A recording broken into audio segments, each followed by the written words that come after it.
안녕하세요. 얼마 전까지 결혼을 앞두고 있던 올해 36살 여자입니다.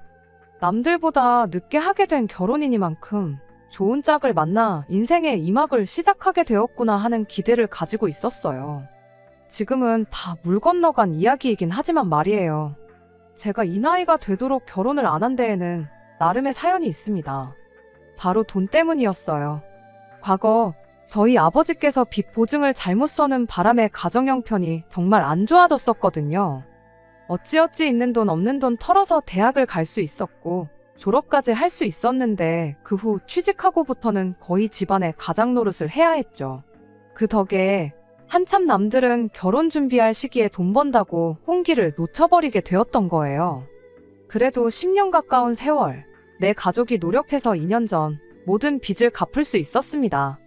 빚이 사라지면서 저도 한숨 돌릴 수 있게 되었지요. 그때 제 나이가 34이었어요. 그때는 다른 건 몰라도 결혼에 대해선 거의 반쯤 자포자기 상태나 마찬가지였습니다. 여태 가족들을 위해 살았는데 이제 와서 무슨 결혼이냐고. 결혼은 내 인생에 없는 거나 마찬가지다 하고 살고 있었죠. 그런데 빚을 다 갚고 나서 통장에 돈이 쌓이기 시작하니까 생각이 또 달라지더라고요. 주변 친구들 중에 결혼을 안 한 친구가 단 한 명도 없었고 하나같이 다들 행복하게 가정을 꾸리고 사는 모습을 보니까 그게 그렇게 부러울 수가 없었어요. 그 생각은 점점 더 늦기 전에 결혼을 꼭 해야겠다는 생각으로 바뀌게 되었지요. 그렇다고 해서 뭐 아무하고나 할 테니 결혼하자고 하는 사람만 나타나라 그렇게 생각했던 적은 없습니다. 늦게 하게 된 결혼이니만큼 그만큼 좋은 사람, 나를 있는 그대로 이해해 줄 수 있는 그런 사람 만나서 행복하게 살고 싶은 마음뿐이었어요. 그러다 만나게 된 게 남자친구였죠. 남자친구는 저보다 2살 연상으로 공무원으로 일을 하고 있었어요. 나이도 있고 공무원 일을 한다 하니 못해도 7급 정도는 되겠구나 싶었는데 그게 아니라 9급 공무원으로 일을 하고 있다는 사실에 정말 많이 놀랐습니다. 그런데 알고 보니까 그 나이 먹도록 내내 9급 공무원이 되겠다고 시험 준비를 했던 게 아니었어요. 여태 회사 생활을 해왔는데 성격에 맞지도 않는 영업일 하는 게 너무 지쳐서 뒤늦게 공무원 준비를 시작하게 된 케이스였지요. 결혼을 그 나이 먹도록 못한 것도 딱히 이유가 있던 건 아니고 뒤늦게 시작한 시험 준비 때문에 시기를 놓쳐버리게 되어서 그랬던 거였다 해요. 저희 2사람 다 이미 만남을 시작했을 때부터 결혼을 어느 정도 염두에 두고 있었던 상황이다 보니 데이트하면서 은연중에 서로의 집안 이야기라든지 결혼관에 대한 이야기를 자주 주고받았습니다. 그래서 그랬나 결혼을 정하는 데까지는 그렇게 오랜 시간이 걸리지 않았죠. 아무래도 남자친구가 9급 공무원이었다 보니 수입만 두고 본다면 제가 거의 2배 가까이 좋기는 했어요.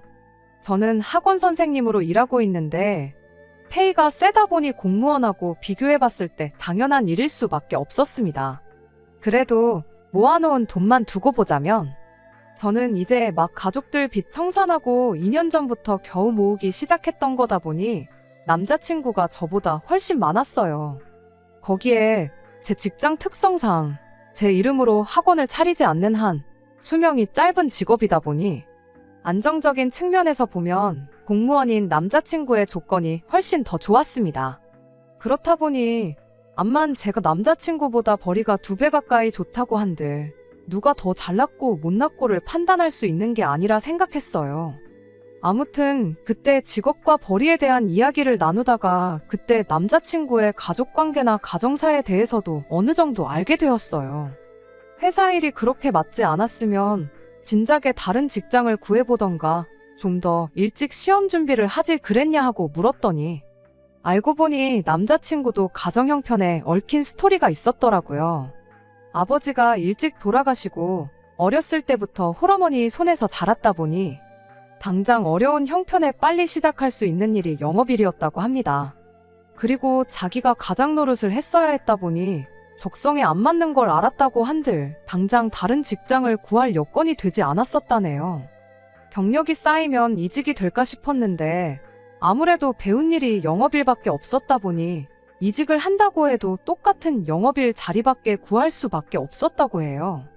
그렇다고 나이 먹고 신입으로 지원을 하자니 뽑아주는 곳도 없고 그래서 그때 작심하고 시작한 게 공무원 준비였다는 거죠.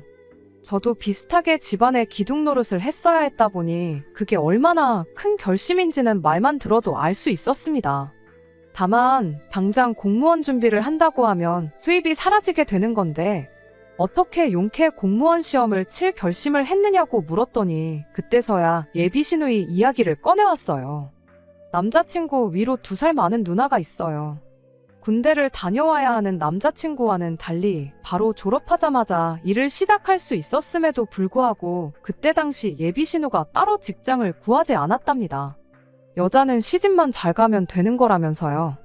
오히려 남자친구가 벌어온 돈을 가지고 시집을 잘 가려면 일단 이뻐야 한다고 그 피 같은 돈으로 화장품 사고 옷 사고 머리하고 꾸미고 다니고 그랬다네요. 다 미래를 위한 투자라고 생각하라는 식이었다더라고요. 거기까지 들었을 때 당연히 예비 신우가 그렇게 동생 돈으로 꾸미고 다니면서 돈 많은 남자 물어다가 결혼을 해서 집안 형편 좀 피게 만들어주게 되었는 줄 알았어요. 그 덕에 여유가 생겨서 남자친구가 공무원 시험 준비를 시작할 수 있었구나 싶었죠. 그런데 그게 아니었어요. 좋은데 시집을 가기는커녕 아직도 결혼을 못하고 혼자랍니다. 30살이 넘어서까지 돈 많은 남자 꼬신다고 그러고 다니다 이도저도 아닌 상황이 돼버린 거죠. 그래도 다행인 건 그때 예비 신우가 정신을 차렸다는 거예요. 여지껏 자기 때문에 동생인 남자친구가 고생을 했으니 이제 어머니는 자기가 책임지겠다면서 남자친구한테 이제 너는 너의 인생을 살라 말하곤 공장 같은데 나가면서 집안 살림에 돈을 보태기 시작했다 해요.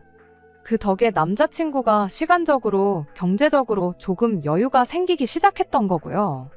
가장 노릇을 하면서도 차곡차곡 모아놓은 게 좀 있었다 보니 그 돈을 가지고 학원 다니고 하면서 시험 준비를 시작하게 되었고 피 같은 노력 끝에 2년 만에 9급 공무원에 합격을 하게 되었다 하는 그런 이야기였어요. 그리고 공무원 합격하고 나서도 얼마 안 되는 월급이나마 알뜰하게 모아서 전부터 모아놓은 돈과 합쳐 8천만 원을 모아놓은 상황이었던 거고요. 이래저래 복잡한 상황이긴 했지만 이야기를 전부 듣고 나니 한편으로는 다행이다 싶었어요. 저도 부모님 부양한다고 고생했는데 그게 얼마나 힘든 일인지 그 고통을 공유할 수 있는 그런 사람을 만나게 되었다는 점도 괜찮았고 남자친구가 젊은 나이에 가장 노릇한다고 고생한 만큼 예비 신우가 어머니를 책임지겠다고 했다 하니까 홀어머니라고 해서 앞으로 모시고 살 일도 없겠구나 그런 생각이었지요. 혹시나 싶어 남자친구한테도 단도직입적으로 물어봤어요. 혹시 결혼했다고 해서 어머니 모시고 살 생각이 있는 건지에 대해서도 말이죠. 저희 집도 아버지 앞으로 있던 큰 빚은 다 갚은 상황이긴 했지만 두 분이 노후 준비가 다 되어 있는 건 아니었거든요.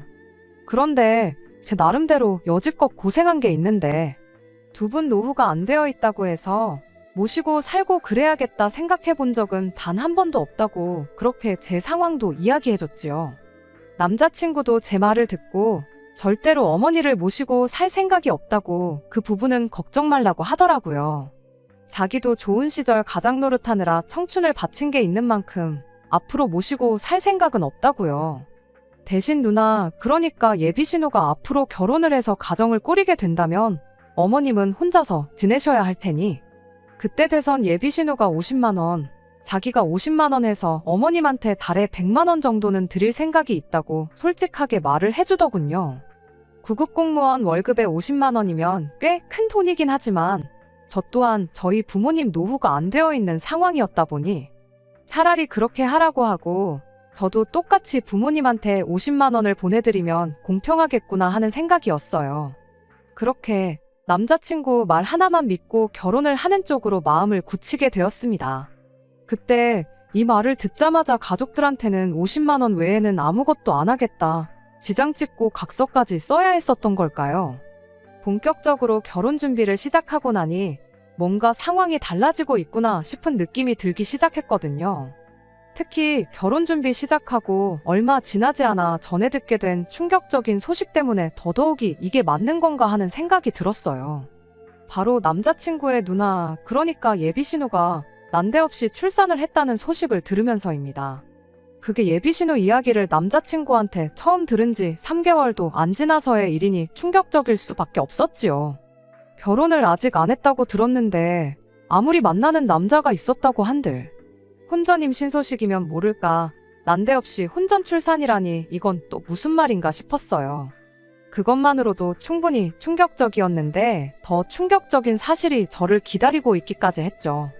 예비신호가 가진 아이의 아빠가 이제 나이 30 먹은 사회초년생 남자였다는 사실부터 놀라웠어요. 공장에서 신입으로 들어온 그 남자한테 일을 가르쳐주다가 어찌저찌 다른 것도 가르쳐주고 하면서 그렇고 그런 사이가 되었다나 본데 아무튼 아이가 생겼다는 사실을 알고 나서 그 남자랑 결혼을 한 해 만에 말이 많았었다고 합니다. 그런데 남자 쪽 집에서 암만 아이가 생겼다고 한들 양육비를 내주면 내줬지 앞길 창창한 우리 아들을 마음먹은 여자랑 결혼시킬 생각은 추호도 없다고 들고 일어났다는 거예요. 아이 때문에라도 어떻게든 결혼을 하는 쪽으로 설득해보려 했으나 잘 풀리지 않았고 결국 시기를 놓치게 돼서 아이가 태어나게 돼버린 그런 상황이었던 거죠. 참 예비신호 인생도 기구하구나 그렇게 생각하고 말았는데 그때부터 남자친구가 누나 병원이다 뭐다 하면서 엄청 챙겨주고 그러더라고요. 다른 사람도 아니고 자기 가족, 자기 누나 일이고 상황도 상황이다 보니 충분히 불쌍할 수 있다고는 생각합니다만 제가 생각하기에 예비신호 혼자서도 충분히 할 수 있는 일까지 챙겨주기 시작하니 제 딴에는 그게 신경이 쓰일 수밖에요. 괜히 애꿎은 예비신호의 아이를 우리가 데려다가 키우자 하는 이야기 나올까봐 조마조마했죠. 왜 그런 이야기 몇 번 들었거든요. 신호 앞길 위에서 신호가 밖에서 낳아온 아이 키워오라는 집 이야기요. 저희야 아직 결혼은 안 했지만 상황이 딱 그렇잖아요? 한참 그런 걱정 때문에 스트레스였는데 이따금씩 카톡으로 자기 조카 사진 보내면서 아이가 너무 천사 같지 않냐 하면서 물어보기 시작해대니 청첩장까지 다 돌린 마당에 걱정이 이만저만이 아니었어요. 남자친구 머릿속에 들어가서 무슨 생각을 하는지 들여다볼 수 없으니 어머니 모시고 살 생각이 있냐 없냐 물어봤을 때처럼 직접 물어보는 수 말고는 달리 방법이 없겠더라고요. 그래서 남자친구 불러다가 대놓고 또 물어봤습니다. 혹시 신호 아이를 대신 키워줄 생각이 있느냐고요. 내가 어디서 이야기를 들어보니까 결혼 안 한 신호가 아이가 생겼다고 애를 며느리한테 대신 키워달라는 집이 있더라. 심한 데는 호적에만이라도 올려달라 하는 집도 있다더라고. 그런 이야기를 들으니까 걱정돼서 노파심에 물어보는 거지. 당신 집이 그런 집이라고 말하는 거 아니니까 너무 기분 나쁘게 듣지 말라고 최대한 좋게 남자친구 기분 살피면서 그렇게 질문을 했죠. 그런데 남자친구가 껄껄 웃더니 어디서 뭘 보고 왔길래 그런 소리를 하냐면서 그럴 일은 없으니 신경도 쓰지 말라고 그런 소리를 하더라고요. 우리 누나가 그 정도로 생각 없는 사람은 아니라고. 절대 자기한테 애 키워달라 떠넘길 일 없다면서요. 솔직히 집안 형편이 저런데 30살까지 인생 계획이 부잣집 남자 꼬셔서 결혼해가지고 인생 역전 하겠다고 일도 안 하고 놀러만 다닌 거 생각하면 이제 막 사회생활 시작한 30살짜리 직장 동료 꼬셔다가 애까지 만들고 집안 반대에도 어떻게든 결혼을 하겠다고 질질 시간만 끌다가 결국 출산까지 하게 된 거. 그거 두 개만 봐도 충분히 예비신호가 생각이 없는 사람인 것 같은데 그래도 누나라고 다 생각이 있고 계획이 있는 사람이라며 싸고 드는 거 보니 참 가족은 가족이구나 싶더라고요. 그냥 노파심에 물어본 거라고 이야기를 하면서 재차 남자친구한테 확인을 했어요. 결혼하면 어머니 모시고 사는 일도 없을 거고 예비신호 아이 관련해가지고 대신 키워주니 호적에 올리자니 그런 일도 없을 거라고 한 거 맞냐고요. 그렇게 남자친구한테 몇 번의 같은 대답을 듣고 대화를 잘 끝내긴 했는데 이게 말만 저렇게 한 거지 죄다 말장난이었다는 걸 얼마 지나지 않아서 알게 되었습니다. 그리고 그 결과는 당연히 파혼으로 이어지게 되었지요. 말씀드렸다시피 결혼식 날짜도 잡아놓고 청첩장까지 다 돌린 상황이었어요. 본식 빼고 모든 준비가 다 끝난 거나 마찬가지였는데 딱 하나 준비가 끝나지 않은 게 있었으니 그게 바로 신혼집 문제였습니다. 저희가 아무리 열심히 모았다고 한들 제 나이 36에 4천, 남자친구 나이 38에 8천이 전부였어요. 결혼식 비용 같은 거 제외하고 나면 사실 1억도 안 되는 돈이었는데 저희들 나이 생각해보면 터무니없이 적은 돈이었죠.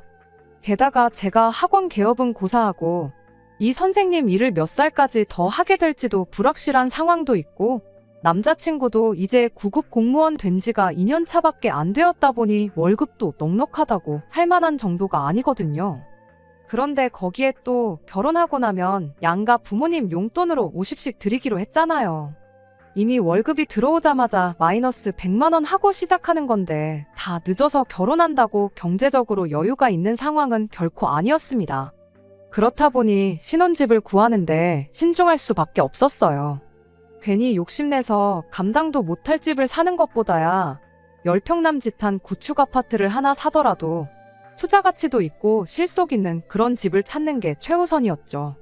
그런데 그런 집들은 하나같이 다 매물이 없더라고요.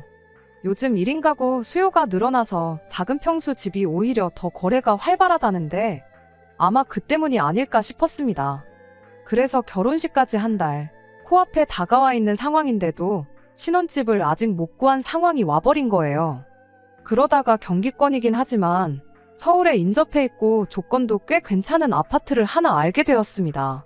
사이즈도 작고 지은 지도 좀 된 집이긴 하지만 주변에 대형계 바로제도 있고 해서 그래도 한 5년 정도 버티고 살고 있으면 그때쯤에는 돈이 좀 되지 않겠나 싶은 투자 가치까지 있는 집이었어요. 제가 일하는 학원과는 거리가 멀어서 출퇴근이 꽤나 힘들어지긴 하겠지만 남자친구의 경우에는 거리도 딱히 큰 문제가 없겠더라고요.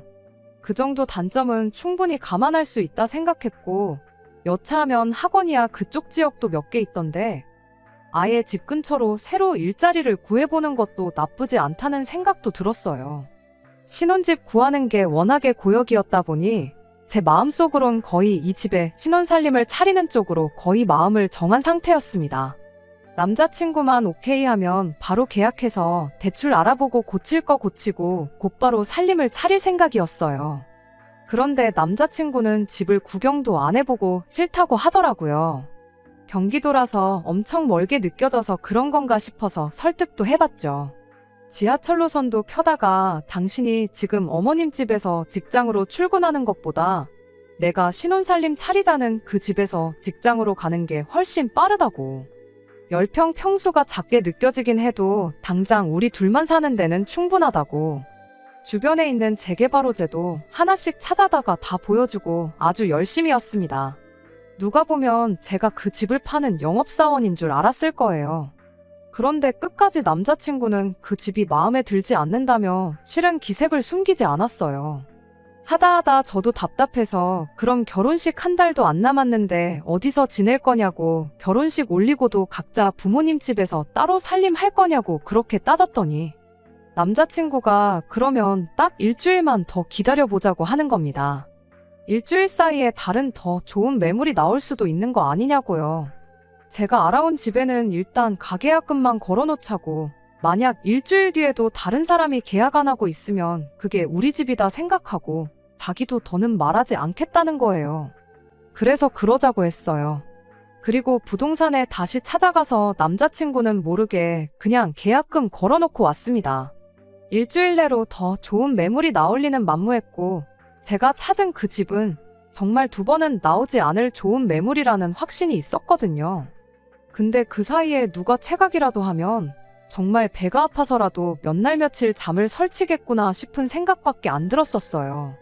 이걸 가지고 따지고 보면 저도 남자친구를 속인 거 아니냐 하시는 분들도 있으실 테지만 저야 두 사람의 더 좋은 앞날을 위해 그랬던 거지 말장난까지 해가면서 자기 혼자만 이득을 보겠다고 속인 건 아니니 차이점이 있다고 생각합니다. 그날 이후로 출근하고 퇴근하고를 반복하니 일주일 지나가는 거 얼마 걸리지도 않았어요. 당연히 좋은 매물이 나왔다는 부동산 연락도 없었고 인터넷 어디를 뒤져봐도 그 집 이상의 가치를 하는 집은 나오지 않았습니다. 다음 날이 약속한 일주일의 마지막 날이어서 미리 계약금 걸어놓은 사실도 말해주고 신혼집도 그 집으로 정하자고 아예 단판을 지어야겠다 싶었어요. 그렇게 남자친구한테 만나자고 연락을 했더니 아니나 다를까 남자친구가 자기가 먼저 연락하려고 그랬다며 내일은 밖에서 만나지 말고 자기 집으로 오라더라고요. 겸사겸사 예비신우 인사도 시켜주고 조카도 보여주고 그러겠다면서요. 그날까지 제가 예비신우에 대해서 말만 들었었지 직접 만나본 적은 없었거든요. 뭐 그때야 남자친구가 무슨 꿍꿍이 속이 있어서 저를 집으로 불러내는 건가 하는 생각은 하지도 않았어요. 이미 예비신우와 그 아이 관련해서 남자친구하고는 이야기도 다 끝난 상황이었고 어머니도 모시고 살 생각 없고 용돈 50만 원 드리는 걸로 끝내자고 다 이야기가 되어 있던 상황이었으니까요. 그때까지 출산이다, 몸 추스린다 어쩐다 해서 예비신우를 직접 만났던 적이 없었으니까 이제 시간이 돼서 겸사겸사 인사나 시켜주려는 건가 보다 하고 가벼운 마음으로 남자친구 집에 찾아가기로 했어요. 그래도 빈손으로 가기는 뭐해서 과일 이것저것 사가지고 들고 갔죠. 어머님이 과일을 좋아하시는데 작년부터 과일값이며 물가가 너무 올라가지고 올해는 과일 구경도 못 해봤다길래 그거 생각해서 종류별로 잔뜩 사가지고 찾아갔어요. 집에 도착해서 문 열고 들어가니까 남자친구가 자기 조카를 안아들고는 이제 왔냐고 저를 반겨주더라고요. 애를 안아들고 있는 꼴을 보니 엄청 어색한 게 자기 조카 이쁘다고 해서 집에서 따로 애를 봐주고 그러는 것도 아니겠구나 싶었어요. 오히려 안심이었죠. 내가 예비신우라도 저렇게 뭐래도 어설픈 사람한테 내 자식을 맡기고 싶은 생각은 안 들겠구나 싶었거든요. 말씀드린 대로 그날이 예비신우를 처음 본 날이었는데 나이가 40인 게 안 믿겨질 정도로 예쁘긴 하더라고요. 괜히 부잣집 남자 만나겠다고 그러고 다녔던 게 아니었구나 싶었어요. 놀러 다니는 거 좋아한다길래 엄청 말 많고 부침성 좋은 성격이라고 생각했는데 딱히 말수도 없고 조용하니 앞으로 친하게 지낼 수 있을지는 모르겠어도 결혼하고 나서 부딪힐 일은 없겠구나 하는 생각이었어요. 어머님이야 진작에 인사드리고 상견례도 하고 다 했으니 뭐 말할 것도 없었고요. 그렇게 꽤나 좋은 분위기 속에 집에서 식사를 마쳤고 예비신우가 직접 가서 제가 사온 과일도 깎아가지고 오고 그랬어요. 사소한 거지만 그래도 나한테 안 시키는 거 보니까 결혼하고 나면 시댁 식구들 때문에 무슨 문제가 생길 일은 없겠구나 싶었습니다. 그때까지만 해도 그렇게 좋은 생각들만 하고 있었죠. 대충 자리가 마무리되어가는 가운데 저는 말 꺼낼 타이밍만 기다리고 있었어요. 계약금을 상의 없이 걸어놓은 게 제 발 저리긴 하더라고요. 암만 좋은 의도로 그랬다고 한들 가족들 다 있는 자리에서 내가 약속 안 지키고 거짓말했다고 말을 꺼내는 것 같아 조심스러울 수밖에 없었어요. 이제 서로 할 말도 떨어져서 정적이 이어지는 가운데 남자친구가 난데없이 우리 집이 어떠냐고 묻더라고요. 무슨 질문인지 눈치를 못 채고 있으니 뭐 바뀐 거 없냐고 하길래 구석구석 돌아보니 처음 인사드리러 왔을 때랑 조금 달라져 있다는 걸 알게 되었어요. 기껏해야 도배랑 장판 정도지만 집이 전반적으로 환해졌더라고요. 벽지 안이나 가구 뒤쪽으로 묵은 곰팡이가 있을 수도 있고 아이가 생겼으니 그런 것 때문에 바꿨나 보다 그런 생각이었어요. 동시에 이런 걸 왜 물어보나 싶기도 했죠. 그래서 대충 어색하게 좋아졌네 하고 한마디 대답하고 말았죠. 그런데 난데없이 남자친구가 집 구경 좀 시켜줄까 하는 거 아니겠어요? 집이 뭐 50평 넘는 호화저택도 아니고 그냥 거실에 앉아서 고개만 돌려도 집 전체가 한눈에 들어오는 집을 가지고 구경을 시켜준다니 어쩌니 하고 있으니 다른 의도가 있는 것 같이 껄끄럽고 느낌이 쎄하더라고요. 그래서 괜히 시간 주면 안 되겠다 싶어서 가족들 다 있는 자리에서 사실 그 집에 계약금을 걸어두고 왔다는 사실을 말했어요. 아마 그럴 리는 없겠지만 어머님이나 예비신우가 혹시나 중간에서 내 결정이 틀린 게 없다고 내 편을 들어줄 수도 있지 않겠나 하는 생각도 있었죠. 그런데 남자친구가 그걸 상의도 없이 너 혼자 그렇게 결정하면 어떡하냐고 따지더라고요. 그래서 제가 말했죠. 어차피 일주일 지나서 다른 좋은 매물이 안 나오면 그 집에 신혼살림 차리는 걸로 하지 않았냐고요. 약속한 일주일은 다 지났고 다른 매물 나온 것도 없지 않냐고. 놓칠 수도 있었던 좋은 집 붙잡아 놓은 건데 오히려 다행인 거 아니냐 하고 되물었어요. 그런데 남자친구가 좋은 매물이 없긴 왜 없냐면서 돈 한 푼 안 들이고 좋은 집 구할 수 있다고. 괜히 상의도 없이 저 혼자 결정해서 아깝게 계약금만 날려먹게 생겼다면서 짜증을 내더라고요. 돈 한 푼 안 들이고 좋은 집을 구할 수 있다는 게 무슨 소리냐고 따지니 저보고 따라와 보라 하더니 안방문을 활짝 여는 겁니다. 분명 이전에는 어머님이 쓰시던 방이었는데 문 안쪽으로 보이는 방 안에는 가구 하나, 먼지 한 톨 없는 깨끗한 빈 방이 되어 있었어요. 안 좋은 예감은 틀리는 법이 없다더니 돈 한 푼 안 들이고 구할 수 있다는 좋은 집이 뭘 두고 하는 소리인지 대번에 알겠더라고요. 그래서 남자친구한테 지금 이게 뭐 하자는 짓이냐 하고 물었어요. 남자친구는 뻔뻔하게 뭐가 문제냐는 듯한 말투로 대답을 해왔습니다. 방 크기만 두고 보면 제가 계약했다는 그 집과 비교했을 때 그렇게 크기 차이도 나지 않는다고. 둘이서 사는데 집 크기가 뭐가 중요하겠냐며 그 말을 제가 먼저 하지 않았냐는 거예요.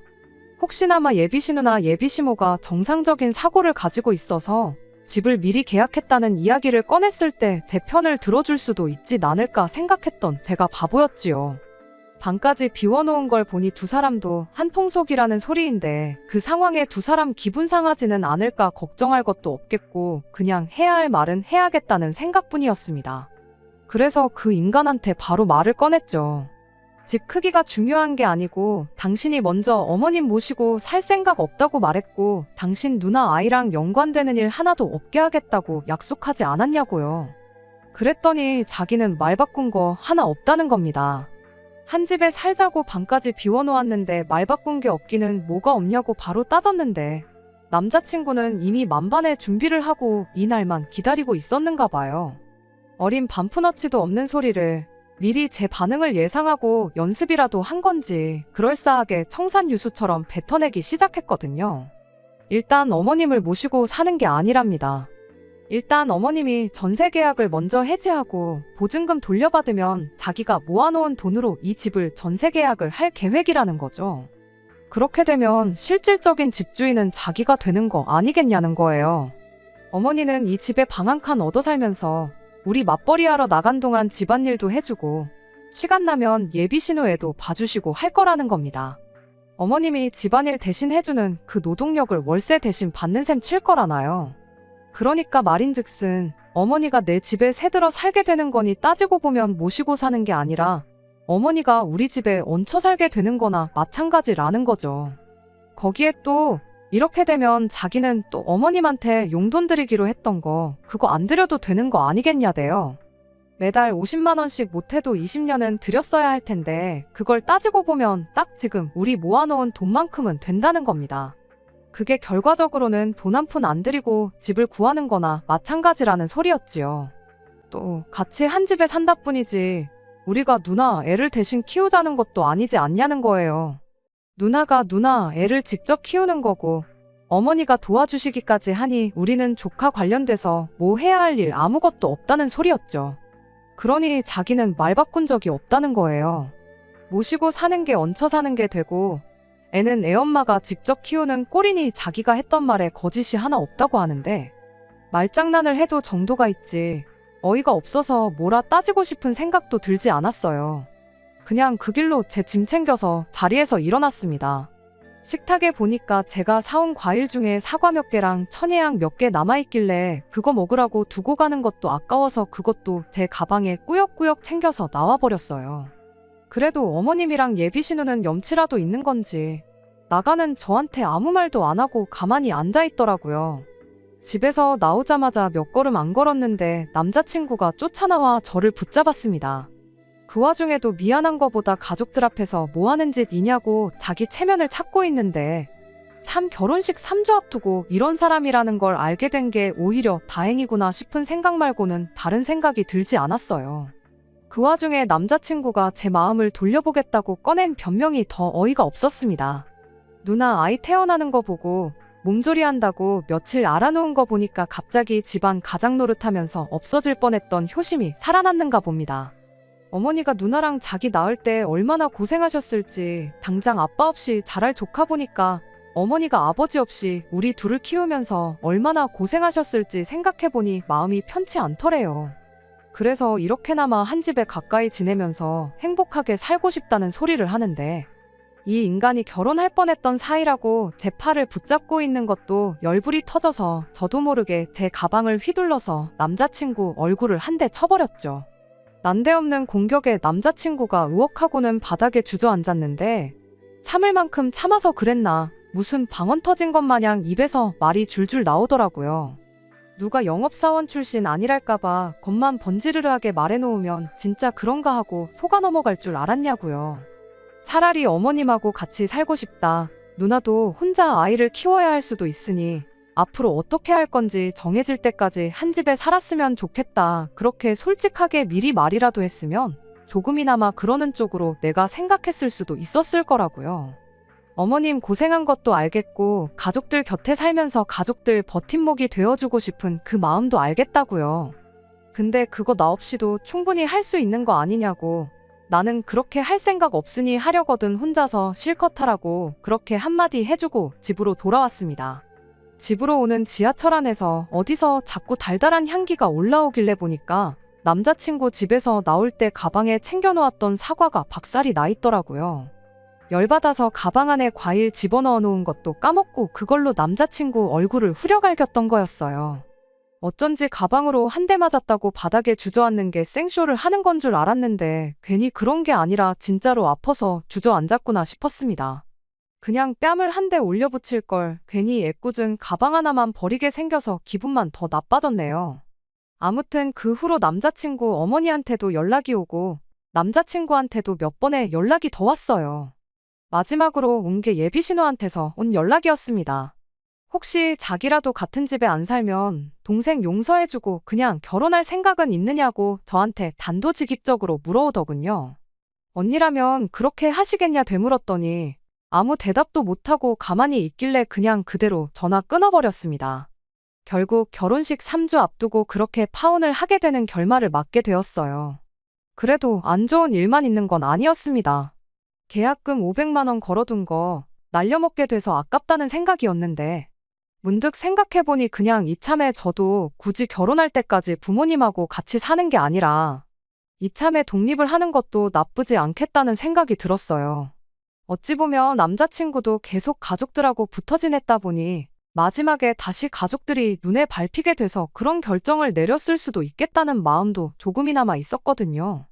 나중에 혹시라도 다른 사람이 나타나 결혼을 하게 된다거나 하면 그 상대방이 제가 남자친구한테 느꼈던 감정을 고스란히 느낄 수도 있겠다는 생각이 드니 그냥 계약금까지 걸어놓은 김에 독립을 하는 게 좋겠다 싶어서 대출받아 그 집을 제 집으로 만들었습니다. 집에 기운이 좋은 건지 이사 오자마자 좋은 일도 몇 개 생겼어요. 출퇴근 거리가 너무 멀어진 걸 고려해서 직장을 옮기게 되었는데 새 학원에서 저를 좋게 봤는지 부원장 자리를 제안해왔거든요. 월급이 엄청 늘어나는 것도 아니고 학원 규모도 더 작다 보니 벌이는 조금 줄어들기는 했지만 당분간은 언제까지 이 일을 할 수 있을까 고민할 일은 사라졌으니 참 다행이다 싶네요. 어쩌면 저한테 결혼은 평생 없는 일이나 마찬가지일 수도 있겠다 싶어요. 남들 다 하는 결혼이니까 나도 해야겠다는 생각으로 괜히 급하게 결혼하려다 내 인생 망칠 뻔했는데 앞으로 어떤 인생이 펼쳐질지는 모르겠지만 쓸데없는데 조바심 내지 않고 모든 일을 다시 천천히 생각하는 시간을 가져볼까 합니다. 남자친구가 지금 어떻게 지내는지 궁금하지는 않지만 그놈의 효자 노릇은 말했던 대로 잘하고 있는지 그거는 조금 궁금하긴 하네요. 끝까지 들어주셔서 감사합니다. 오늘의 사연은 여기까지입니다. 구독과 좋아요, 알람 설정 부탁드리고 더 좋은 사연으로 다시 찾아뵙겠습니다. 감사합니다.